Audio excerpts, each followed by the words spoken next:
Francis asiimye essomero lya St Balikuddembe S.S Kisoga mu disitulikiti y'e Mukono nga lijaguza okuweza emyaka 25 nga lyegirisiza mu nsiko y'ebyenjigiriza mu ggwanga. Mu bbaluwa esomeddwa Vikajjeno w'essaza lya Klezia ly'e Lugazi, Monsignor Richard Kayondo, Papa awadde omukisa ogw'enjawulo essomero lino n'alisiima olw'omulimu ogw'okubangula emiti emito. Pope Francis came to know of this celebration, and so he sent a message. He sent a message and a blessing to St. Balikuddembe, and I would like to read this message. The Holy Father, Pope Francis, fondly imparts his apostolic blessing to the staff and students of St. Balikuddembe Senior Secondary School, Kisoga, as a pledge of abundant divine graces on the occasion of the silver jubilee of its foundation. And it passed through the Archbishop Luigi Bianco, Apostolic Nuncio to Uganda, 8th July 2023. We clap for this blessing. Kayondo oluvannyuma ebbaluwa eno agikwasizza akulira essomero lino Lydia Lukwago Kagoya ne ssentebe wa boodi y'abadirector Father Lawrence Tamale. It's our time. Look at us today, jubilating, ululating, singing, dancing. 25 long years. Yes, we are the generation today, the ambassadors of the mighty school, the voices and flesh of St. Balikuddembe Kisoga, the music with sweet lyrics. As we shout out every day, with God, all is possible. Emikolo gy'okujaguza jubire eno gitandise na kitambiro kya mmisa ekikulembeddwa omusumba w'essaza ly'e Lugazi eyawummula kitaffe mu Katonda Bishop Mathias Ssekamanya ng'onabadde ayambibwako Vikajjeno Monsignor Richard Kayondo ne bafadha ab'enjawulo.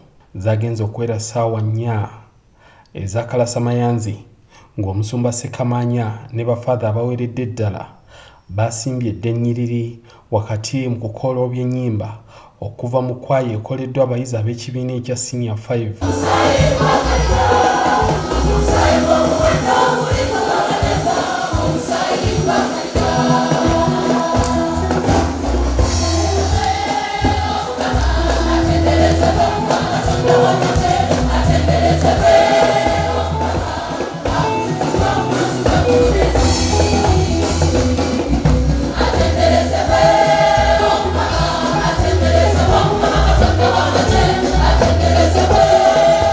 Misa yetabiddwa Minisita omubeezi w'ebyenjigiriza ebya waggulu John Chrysostom Muyingo nga yabadde omugenyi omukulu abaasomerako mu ssomero lino okuva mu mwaka gwa 1995. Abazadde n'ab'emikwano nabo tebalutumiddwa mwana. Bishop Ssekamanya ng'ayigiriza asabye abayizi ab'essomero lino okuba abawulize eri abasomesa wamu n'abakadde baabwe era n'abakutira okutya Katonda. I appeal to all parents, please help your children to receive all the sacraments as expected. The priests are always there. They announce, they return, they repeat, they go around. Some don't come up. And some, yet you pay school fees. And this money you think is too much. Please, anange, abazadde ekiragiro ekyokugunjula abaana si kubagunjula mu kwambala na byamagezi. Omwana bw'akula nga tamanyi Katonda ayinza okwefuukira enkya n'akufuukira ekitalo. Beebo ababeera mu bufuzi nga tebali mu ddiini ne bateeka amateeka agatali matuufu. Ono era yeebazizza abakulira essomero lino olw'omulimu ogw'amaanyi gwe bakoze okulikulaakulanya okutuuka olwaleero nga lijaguza jubileewo. These people are our successors. Now we are the leaders. Tomorrow we shall be down, either retired or in the ground. But these are just coming up to take what we are doing today Thank you for encouraging them by your coming. And dear students, the Honorable Minister was in a school not very bright, very good schools. He studied in humble school, primary school, and then senior secondary school. He is from rural area, like many of you who are here. So ministers are made, and the first thing, by education. Courage. Take him as your model. I will not say much, but maybe some should interview him. And as I know, he will not refuse to give you more about his background regarding education. Akulembeddemu abayizi okuddamu okukuba endagaano zaabwe ez'abatiisimu nga wano wasinzidde n'alaga okunyolwa olw'abazadde okwesuulirayo ogwa naggamba mu kugunjula abaana ng'essira basinze kuliteeka ku baana bawala olwo abalenzi ne babaleka okukula omuwawa. Abagole ba Yesu, entrust yourself to Mary. A good number of you are women or girls. Tomorrow you are going to be mothers. Maybe you don't appreciate what the mothers go through. But when you get married, I think you will love more your mothers. Now trust yourself to the Blessed Virgin Mary, our mother, the mother of Jesus Christ, our Savior. Please go. In the name of the Father, the Son, and of the Holy Spirit. Amen. My dearly beloved Mother Mary, most holy by this solemn act, I offer my life to you, my heart, my soul, my body, and especially this time of my youth, in which I am now living. Guide me along the way that Jesus Christ has traced out for us, the way of goodness and sanctity. I promise to go for confession often and to receive Jesus Christ into my heart as my spiritual food of life, to observe the commandments of God, and to walk along the road of love and purity. I want to be a witness of unity through my great love for the poor, my bishop and priest. I love you, O sweetest mother of mine, and I offer my youth. Amen. In the name of the Father, and of the Son, and of the Holy Spirit. May the Blessed Virgin Mary intercede for you. A good number of you are girls. This is quite exceptional. Usually boys are neglected more than the girls. I don't know what happened to the parents. Normally, the girls come, but this time it's exceptional. I think I see one boy. The rest are ladies. Ebikujjuko kusomesa abaana mu budde. Wakati mu mmisa abayizi n'abasomesa ssaako abo baasomerako mu ssomero lino nga bakulembeddwamu omukulu w'essomero lino Lydia Lukwago Kagoya batonye ebirabo.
Right,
Mmisa ewedde abajaguzi bafunye ebifaananyi mu bibinja eby'enjawulo omubaddewo ekyomusumba ne bafaatha sako bannaddiini nga bano era beegattiddwako Minisita Muyingo omubaka wa Paalamenti owa Mukono South atwala ekitundu kino era nga yasomerako mu ssomero lino Fred Kayondo. Abakulu b'amasomero ag'enjawulo mu Mukono abeetabye ku mukolo guno abaaliko abayizi mu ssomero lino n'abalala. Thank you very much. I now invite the visiting head teachers to come. All the visiting head teachers. Members of staff, come closer. Members of staff, please come closer. We clap for the members of staff. Student leaders. Student leaders come. Student leaders. The leaders of today.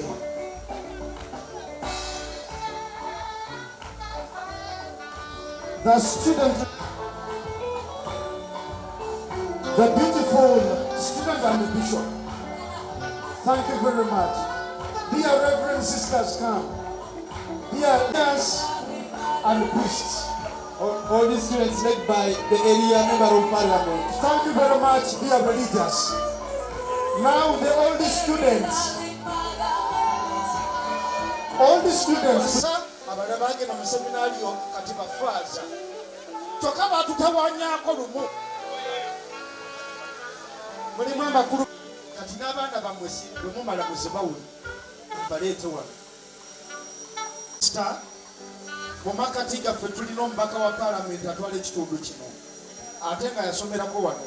Twagala jje wamu ne mukadde waffe Ssekiboobo.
Oluvannyuma wabaddewo okusanyusibwa okuva mu bayizi ab'essomero lino abayimbye oluyimba olw'ekijaguzo olw'enjawulo nga kw'otadde n'ennyimba endala nnyingi.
with beauty. My home, my school. St. Balikuddembe S.S Kisoga.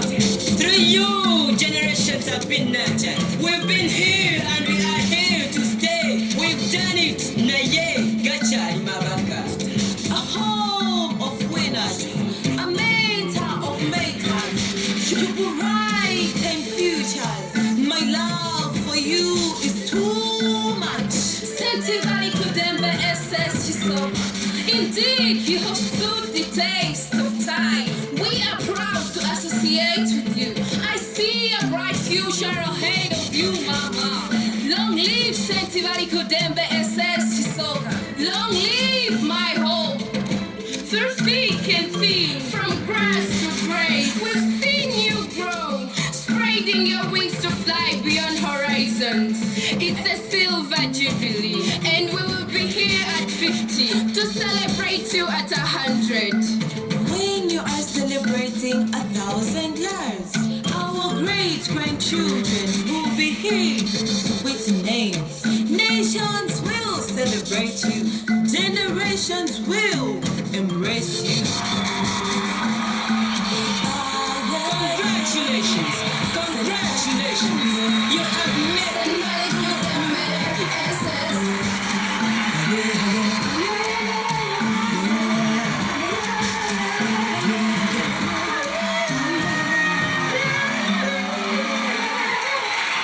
Joseph around production.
Bano oluvannyuma beegattiddwako omuyimbi ow'erinnya Helena Nanjego ng'ono naye y'omu ku bayizi abaasomerako mu ssomero lino. Ono mu ngeri emanyiddwa nga kapera ayimbye oluyimba olukutta abantu omubabiro ng'alaga okunyolwa engeri olulimi oluzungu gye lusuusuutiddwa mu ggwanga lino olwate ennimi ennansi ne zisiimuulibwako ebisooto. Nze Helena Nanjego nga bwe babagambye naye njagala okwogera ku bantu bano bana mu ddakiika emu yokka. Mutulaba mu kibuga eyo ne mututwalira mu ddaala ye mutera otutwalira mu mulimanyi naye olugendo luba luwanvu. Kati nze wano wenva era mwenna singa teryali ssomero lino mwali temujja kuntegeera.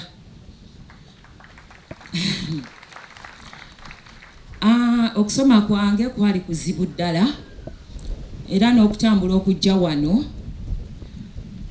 najja nensangawo omukulu w'essomero yaliwo ebiseera ebyo mwami Sebyala ye yannyingiza mu ssomero lino kubanga yampa basare nensobola okusomera mu ssomero lino. Ebiseera ebyo nali siyinza kuba na bisale bisomera mu ssomero lino. Mwami Sebyala nampa basare nensobola okusomera wano. Mwami Sebyala yimuka abantu bakulabe kuba singa tewali gwe singa teyali ye nali sisobola kujja era mwali temusobola kundaba. Webale nnyo ssebo, webalire ddala. Njagala okuzzaako Minisita Mwanja simanyi waali omusomesa oyo.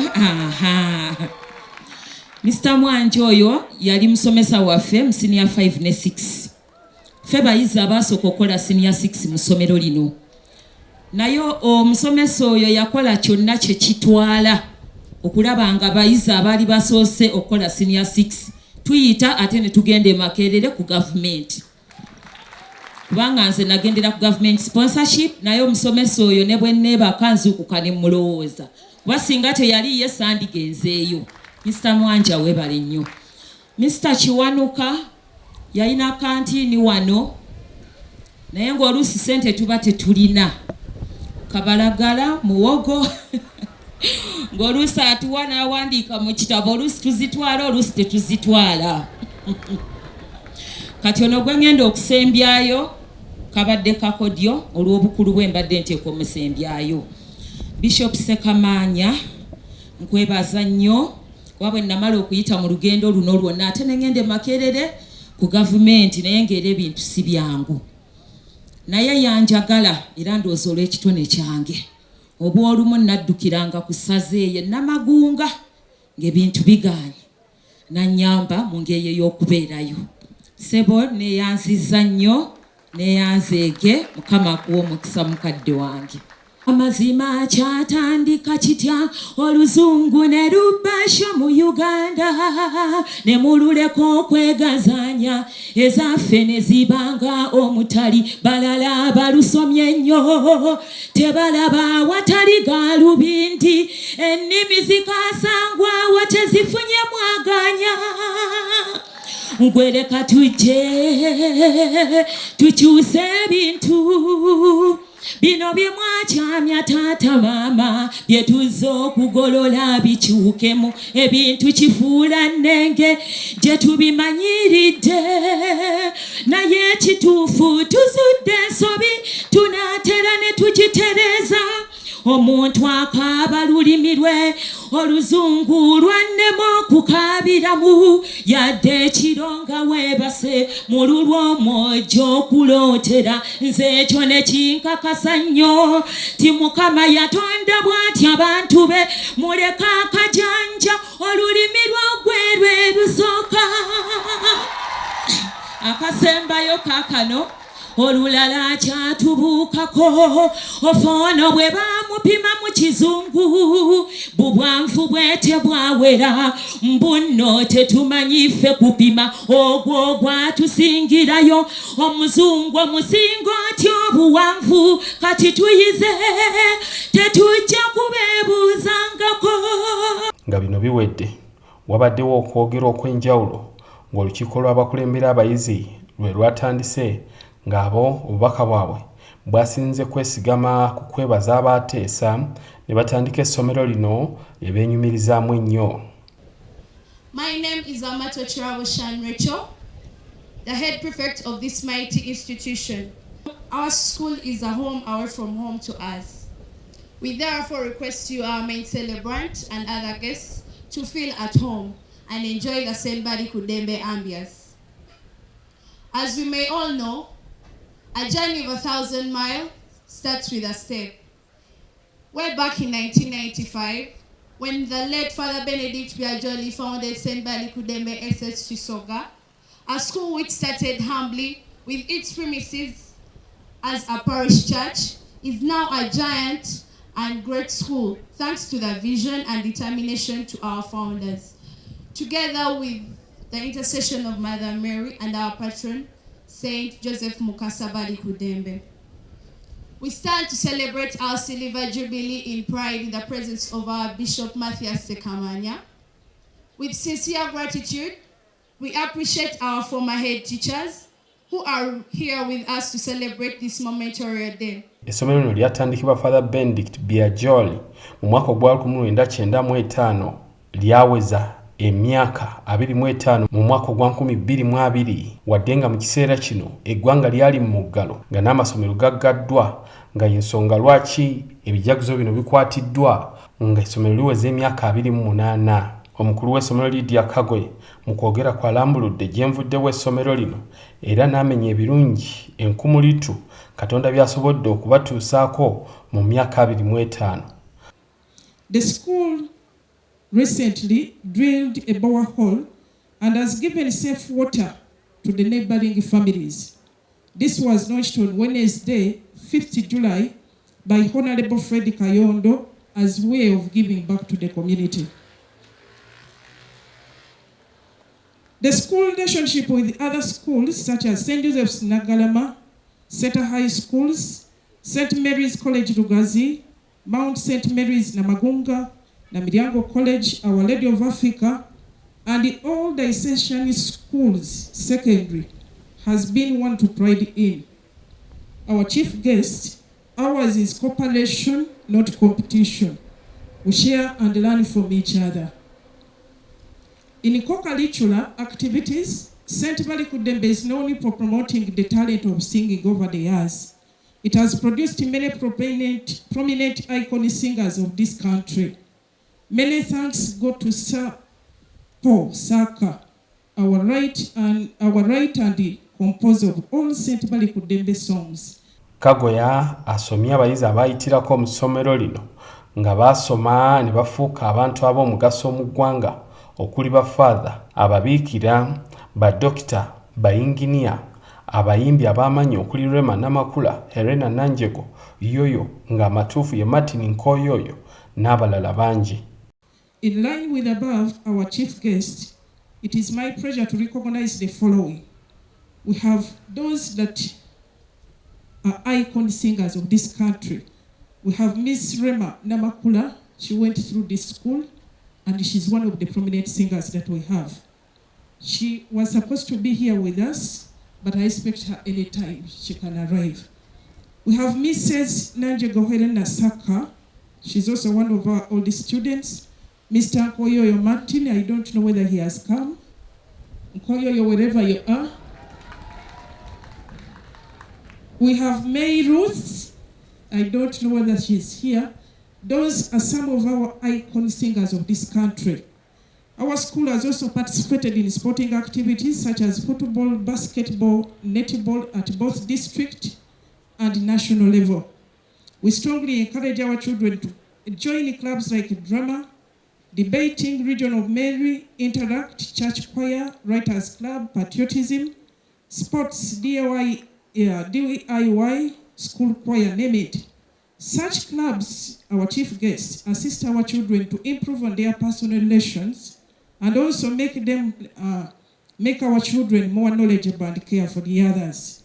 Akulira olukiiko lw'abayizi abasomerako ku ssomero lino abeegattira mu kibiina Balikuddembe Kisoga All Students Association mu bufunze Bakiosa Derek Bossa akulisizza abakulira essomero lino wamu n'abayizi olw'okutuuka ku myaka 25 n'ategeeza nga bwe bali abeetegefu okutambula n'essomero lyabwe nga bakuliyambako mu ngeri ez'enjawulo. I want to take this opportunity to thank the former head teachers and teachers.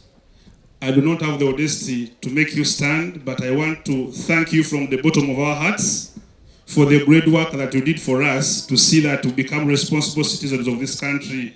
Thank you so much, Mr. Seviala. I've seen you around there, and other teachers. I know you're present, but I cannot make you stand. I want to thank the Board of Governors for whatever you're doing for this great institution. Thank you so much. I thank the current head teacher. I'm going to request members to join me, give a thunderous hand clap to the current head teacher, Muchala Yakagoya. Members, join me, give a thunderous hand clap. For some of us who were here in those years, truthfully speaking, who knew that Balikuddembe would look like this today? Madam, thank you so much for whatever we are seeing. Omubaka wa Parliament Fred Kayondo atendereza omulimu ogw'enjawulo ogwakolebwa abasomesa ab'enjawulo abaaliwo mu kutandika essomero lino ate n'abo abagenze nga batwala mu maaso omulimu ogwatandikibwa. Waliwo Kamoga Nelfane Mugweze Simon Peter jangu kusiime maaso g'abantu bano olw'omwana gwe wayola olwaleera Zengwa omubaka wa Parliament. Obugalo banyabo ne basebo.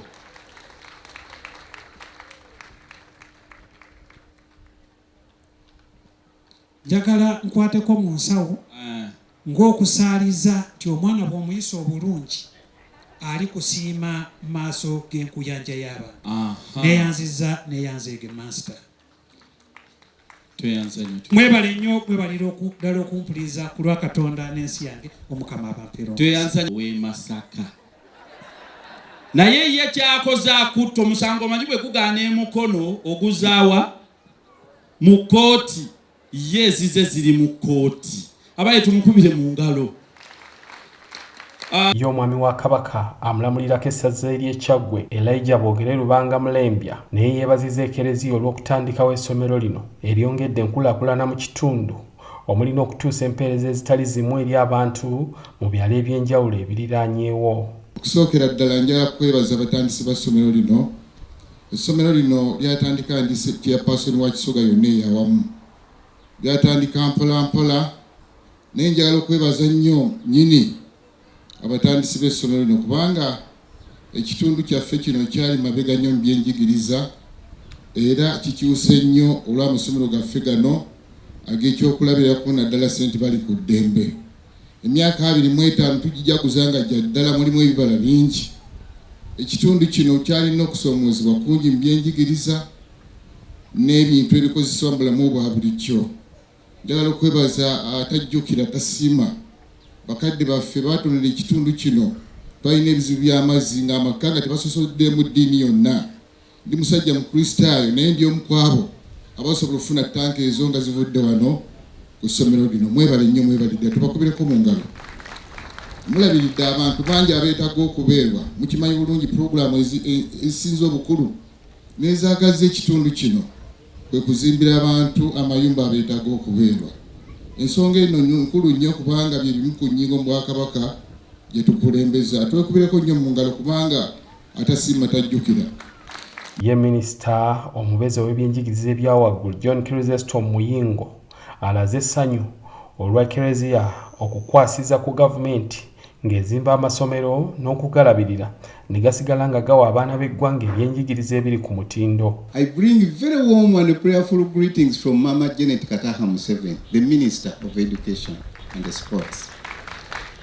She's aware that you are here celebrating a very important event, and she sends her love, particularly to the students and teachers who are celebrating 25 years. I feel honored that I'm the one joining you to celebrate this. And from what I've seen since I arrived here in the morning, there are very good reasons for us to celebrate. Very good reasons. You've prepared the necessary human resource for this country. Abayimbi baba bakola sente enchane glow, you have prepared them. The dramatists, they are from here. Many. But I want to congratulate you for this beautiful day, this beautiful function. Day. I want to thank you and congratulate you for the warm welcome you gave me when I arrived. I want to thank you for the beautiful songs, the entertainment. I want to thank you, for that beautiful mass, that great prayer. Abayimbi bakwaya nga muli bakabi. You are almost persuading me to transfer from my parish to be attending Sunday service from here because of your good music. Mwasitudde ndongo. I loved it. Muyingo asuubizza okuwa essomero lino ebitabo ebirambika okusomesa mu nsomesa ya new curriculum egobererwa amasomero ga secondary mu kiseera kino. I thank you very much, my Lord Bishop. I also want to thank the parents of these children. Abazadde, mwebale kutuwa abaana. Thank you for bringing these children to school and make sure they come and they stay until the cycle is complete. With the new curriculum, it's a little bit challenging. The head teacher didn't share with you. It requires a lot of resources. But I know the parents you continue supporting these schools and supporting us because it's the best we can offer to our children. Abasomerako mu ssomero lino ab'enjawulo boogedde naffe ku bye bajjukira mu myaka 25.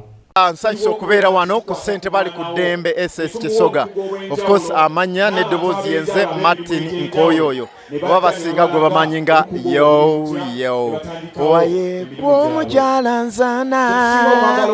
Akaloboozi okawulira katandikira wano ku ssente Balikuddembe nga we tuyimbira mu sukulu kwaya. Bw'ate naye ekyeyunyisa ffe twasomera wano munaye ekyali kyalo. Naye kaakati ekyali ekyalo munaye kati abaana bali mu A class school. So ndi musanyufu nnyo nti enkulaakulana ezze essomero ne likyuka kwegamba kati nange linneeyagaza. I feel proud of being a student of this school. I love you. Mwebale. Amanya Ivan Kapepe Kigozi omu ku bayimbi St Balikuddembe Kisoga berese oba abenyumiriza mu kubanga twasomera wano. Kapepe nasomera wano mu 2 paka 2 era essomero lino tulwenyumirizaamu ffenna nga bwe tuli balwema nange goyoyo. Nange Kapepe wammwe mbagamba nti ng'ogyeko okuba nti twasomera wano ne music twamutandikira wano, naye ate tugenda kubanga tuleeta music omulungi mu ggwanga Uganda, tusigale nga naffe tukyali kyakulabirako ate ekirungi eri Uganda yonna okutwaliza awamu. Akayimba ke naakata bakayita Kikennembi, ako nkatadde emyezi nga 6 emabega. Ekiwato kya Kikennembi, omukwano gw'essukaali oba ali okawulirekako. Akayimba ako Kikennembi kituufu katambudde era mwebale kukaagala. Natadde n'oluyimba olulala baluyita Nzera, nalutadde wiiki emu emabega video kweri etambula ku media platform zonna. Era nsaba mutuwagire, ng'ogyeko tuwagira ng'abaana ba St Balikuddembe Kisoga, nate mutuwagire ng'abayimbi abayimba ennyimba ezitwala abantu mu maaso ezimu okubuulirira. Amanya gange yenze omulangira Amos Wambede nga nze kansala yalondebwa mu Gombula y'Empatta. We nafuna ebizibu nga taata ngo ampadde ekibonerezo nga ngobeewako okuwangula mukwano gwe. Buganda nevayo n'ennyamba ne St Balikuddembe ng'essomero nayo ne linnyamba, era ndi musanyufu nnyo okujja okucelebratinga awamu n'essomero lya St Balikuddembe kubanga siniya ey'omukaaga omwaka oguwedde nagiyise, era nkakasa nti St Balikuddembe abakulembeze tuva waneeno, ba honorable MP ava waneeno, ba councillors abasinga abalondebwa mu kitundu bava waneeno, era nange nga next president nkakasa president addako agenda kuva wano nga yenze kennyini. President wa Uganda addako agenda va ku St Balikuddembe Secondary School. Amanya nze Helena Nanjego.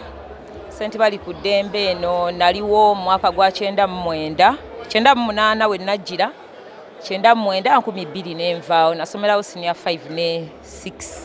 So kitegeeza mbeera ogiwa wano omujjuvu. Biseera ebyo we twabeererawo essomero lyali likyali pya. Kubanga nzijukira senior 6 yaffe ye yasookera ddala okutuula wano. Naye abasomesa baffe batusomesa bulungi nnyo. Mr Mwanja abo, Mr Sebyala yali head teacher. Ne tukola bulungi ne tuyita ne tugenda e Makerere ku university ku government. Nebiseera twabeererangawo Mwami Paul Saka yaliwo nga tutraininga music. Actually music ye yansinga okunsikiriza okujja wano mu ssomero lino. Ate bwe najjanga nange ndi muyimbi mulungi essomero ne lisanyuka nnyo. Ne nnyimbirawo ennyimba ezatunda. Actually essomero lino ndowooza omutwe gwange guno gwe gwayimusa fulaga ya Balikuddembe mu nsi yonna. Nnyimba ezo ze nayimba tambula nga ludde. Nembeerawo ne tuyimba ne tumaliriza ne tugenda. Naye ne bwe twagenda twasigala kye baatuyigiriza wano tugenda nakyo mu maaso paka gye tutuuse eno ne twatiikirira ne tufuuka abayimbi ab'eggwanga. So St Balikuddembe tugyenyumirizaamu nnyo, lyerimu ku masomero ag'amaanyi mu Mukono ne mu Uganda yonna. So nkubiriza abazadde bonna somero balyeyunire balyettanire. N'omutendesi w'ennyimba Paul Saka naye atubuulidde ku biseera eby'essomero lino gye lyatandikira naddala nga yeesigama ku kisaawe eky'okuyimba. Amannya gange nze Paul Saka, wano nyimiriddemu ekintu kya ninga musomesa naye nga okusomesa okwange nga bulijjo kuyise mu kuyiiya nnyimba natandika na school anthem wano ku St Balikuddembe Kisoga era nenyongerako n'ennyimba endala nnyingi ntambula ngaludde mu 2000 okwala ennyimba zaali nnyingi ye albamu yasooka nyanyumira nnyo abantu gwe mulembe okwalimu Helena Nanjego yali mwami Sebyala nga ye mukulu w'essomero mu kiseera ekyo naye nga wenayiza school anthem omwami John Nakedde ye yampita wano essomero nga lirina abaana bakyali batono nnyo lyali lyakatandika ne tuyiga school anthem naye nga okuyimba nasimenti kuligendera ddala mu maaso okutuuka gye kwatuuka essomero lifuna amaanyi mangi okuyita mu kuyimba era St Balikuddembe nga bwebula ku mikolo gy'eggwanga naddala egyalinga ekkololo nga giyinza n'obutabaawo twatwa abaana bayimba nnyo ennyimba naziyiya nnyo era ettutumu lya Balikuddembe n'okuva olwo ly'amaanyi n'olwaleero St Balikuddembe Kisoga baagiranga ne bagitabulatabula ne St Balikuddembe Mitala Maria olw'okuba ne liri lyali ly'abayimbi nnyo naye lino nalyo ne liba ly'amaanyi nnyo mu budde bwaffe buno n'okutuuka leero Balikuddembe Kisoga tuyimba bulungi era twenyumiriza mu kuba nti erinnya tulikuumye mu kuyimba mu kusoma obulungi mu mpisa ennungi byonna bitambudde bulungi. Ennyimba zesinga okwenyumirizaamu eza St Balikuddembe Kisoga ye ntambula ngaludde, ennyimba nga eddembe, ennyimba nga gaalimaka era naneenyumiza n'okuba nti lireesa abayimbi ne babeera ku mutindo gwa waggulu nga bayimbi b'amaanyi nga Helena Nanjego, nga Rema Namakula, nga Nkoyoyo, nga Meiruthi Nancha, abo bonna bayita wano. Kati kyakwenyumiza kye naye nga ennyimba ezo essatu n'endala zesoogedde zaakola bulungi. Essomero nga liyitamu ssentebe wa board Father Florence Tamale lisimye abantu ab'enjawulo abalibeereddewo mu myaka 25 nga bano baweereddwa amayinja ag'omuwendo ng'ekijjukizo eky'emyaka 25 egya St Balikuddembe S.S Kisoga. Olw'emirimu emirungi gy'atukoledde. Mr. Mwanja Hannington yonna gy'oli bakwogeddeko birungi byereere bangi b'osomesezza ate era okyabasomesa. Want to appreciate all your tireless efforts on behalf of other members that you are leading to ensure that academically we are still on top at St Balikuddembe Secondary School. Kansabe Chairman Academics omukwasa ekirabo ekyo on behalf of the board batumwebaza emirimu emirungi gy'atukoledde.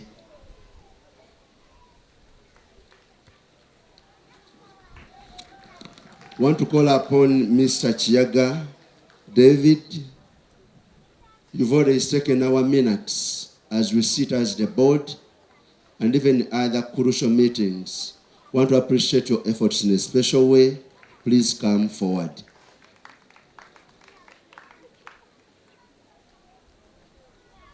Katusabe, Assistant Chairperson Academics, katukwasize ekirabo mwami Kiyagono nga tumwebaza emirimu emirungi gy'otukoledde. That little gift you see as our hearts as the board for the good work that you've done for this school. On behalf of all the students, we want to recognize the following for your tremendous contributions.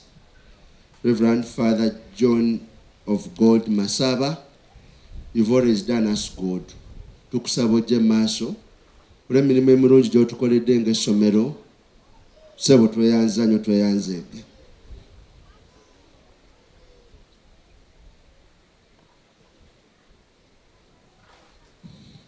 Katusabe Vicar General waffe ajje atuweere ekirabo ba old students bano olw'emirimu emirungi gye bakoze mu ssomero lino nga bayimiriddewo ku lw'abalala. Masaba John of God was the first student in this school. Ate anafuka ne father. Katusabe want to give him an award, and he was the first head boy of this school.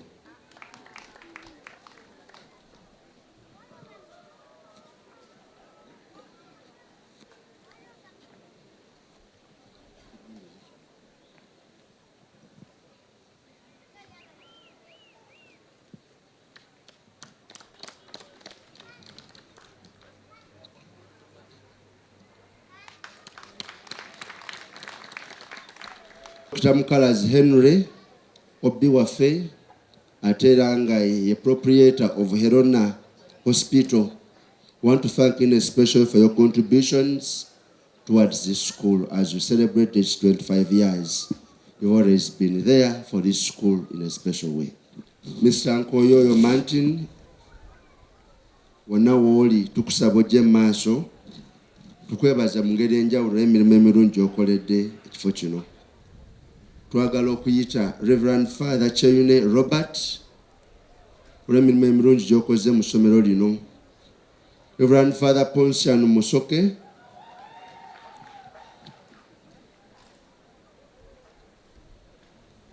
Reverend Father Dunga Pius, Sister Najuma Lillian, you've been so great with this institution. Please want to thank you for your tremendous contribution towards this school. Mr. Bwami Robert, you also come forward for board recognition.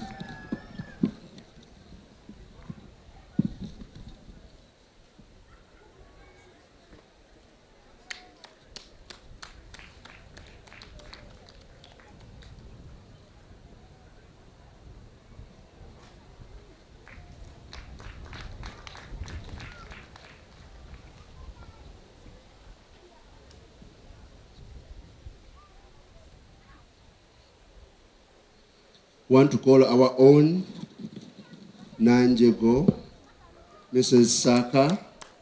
You've made us proud in the field of music and even in other spheres. Come forward for a board recognition.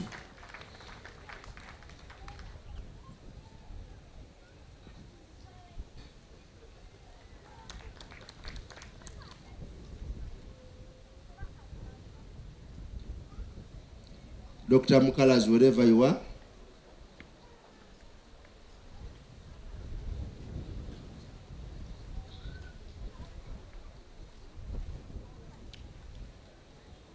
Obugalo bannaffe nga bannaffe bafuna ebirabo.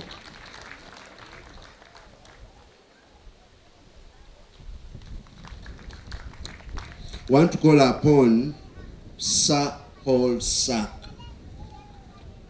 Enyimba z'owandiikidde essomero lino abala bakutwala butwazi naye bamanyi nti oli wabali ku ddembe, and please remain that way. We want to thank you in a special way and congratulate upon those 33 years when you are a composer and a writer. Thank you so much. Twagala okwebaza omutaka Mpaji ne famire yonna tuli ku ttaka lino mu butuufu bwalyo alina byonna by'otukoledde ssebo twagala okwebaza. Thank you so much on behalf of the family. Ansaba omutaka Mpaji Stefan, you come forward for a board recognition. Want to thank Engineer Okelo Bernard.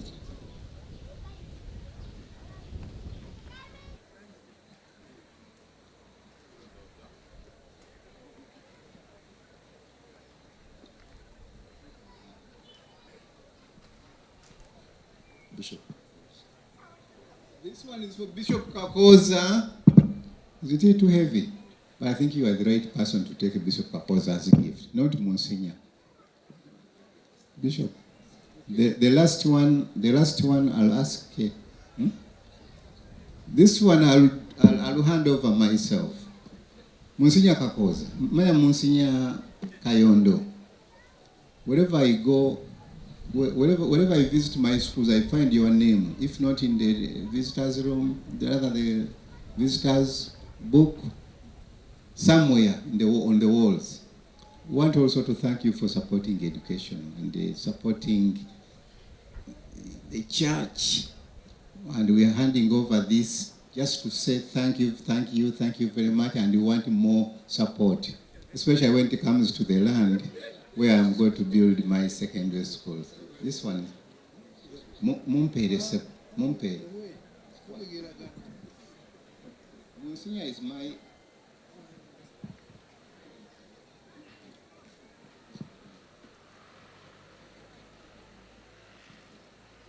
Ekitiibwa kati njogera nga mukulu wo ate omulemeezi.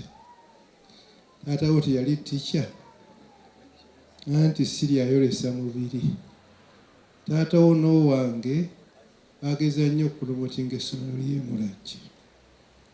Ate akati gwe naye n'oyongera omulimu gwe gumu taata gwe yakola. Ani atamanyi byokola? Kati yo simanyi oba olina amasomero ameka? Agago simanyi naye njagala kwebaza. Ate ne Bulemeezi kati mutadde ku maapu. Dale waffe Luweero sebo kana akajjukizo essomero likakuwadde ojjukireko olunaku luno.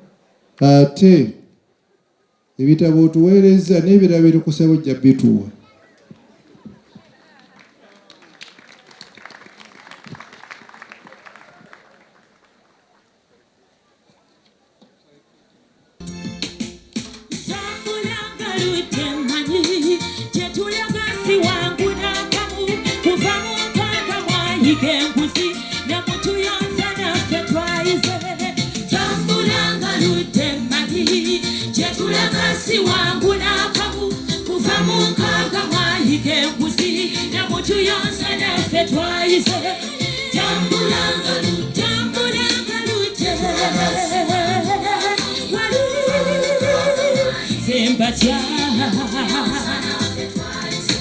Okuva kwayo nkalabe enguzi zendaba nguzi kivivi si muntu mulamu ekitiibwa kye kiri mu luguudo olwo kati ffe abato kino emisango atannalya nguzi yaba kasuka ekinjali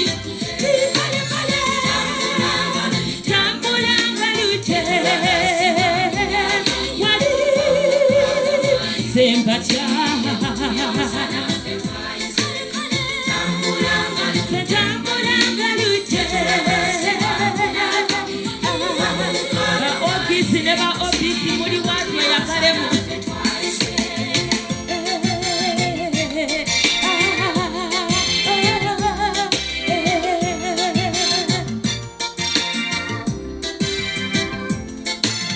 Ebigezebwe byobibibwa abinyagasi bantu batene ab'ebitiibwa bayitirira mu buvuyo bwa wano tebatumanyi okunyaga akatono kyakabi ti ofiirayo abanyaga biliyoni be bateebwa ne kiba mitwene mu tambulanga lute Sympatia.